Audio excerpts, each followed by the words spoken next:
ভিডিওটা চলি আছে, ভিডিওটো চাওক। আৰু ভিডিওটোত ময়ে আছো এটা নিউজ চেনেলত, হঠাৎ কভাৰ হৈ গ'ল এই নিউজটো।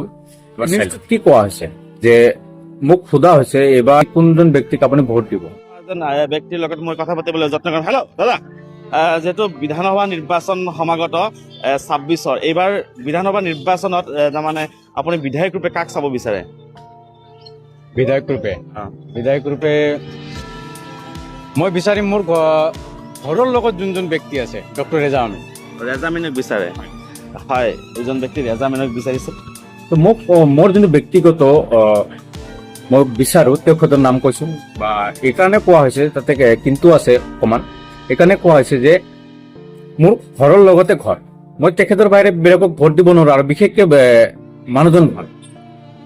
তো মই কোৱাৰ পিছত মোৰ পিছত বহুত কমেণ্ট এনেকুৱা আহিছে যে মোক ইডিএফৰ দালাল কৈছে, মোক 1000 টকা দিলে ইডিএফক মই গালি পাৰিম। ভাই, মই কোনো পাৰ্টিলৈ কোনো কথাই কোৱা নাছিলো। যদি মই কোনো পাৰ্টিলৈ কোনো কথা ক'লো হয়, তেতিয়া মোক আপুনি পাৰ্টিকুলাৰ কোনো পাৰ্টিলৈ মই আজিলৈকে ভিডিঅ' বনোৱা নাই। ইণ্ডিভিজুৱেলি মই ভিডিঅ' বনাওঁ, আৰু ইণ্ডিভিজুৱেলি ভিডিঅ' বনাই থাকিম মই যিমান দিন ভিডিঅ' বনাওঁ মই। এইবোৰ কথা কি ঠিক মানুহৰ কমেণ্ট যে কৰে, কমেণ্ট কৰিব লাগে ন, কমেণ্ট কৰক, মই বেয়া নাপাওঁ, কিন্তু কমেণ্টবোৰ কৰে কমচে কম এটলিষ্ট আপুনি মোৰ ভিডিঅ'ত প্ৰফাইলত সোমাই পেলাই চাব লাগে মোক কি হিচাপত ভিডিঅ' বনাওঁ, কাক লৈ ভিডিঅ' বনাওঁ। যে আপোনালোকে নিজে কমেণ্টত জনাওক ঠিক যোনে কমেণ্ট কৰিছে তেখেতে ঠিক, আৰু লাইক শ্বেয়াৰ কৰিব, ফ'ল' কৰিবৰ কাৰণে নাপাহৰিব।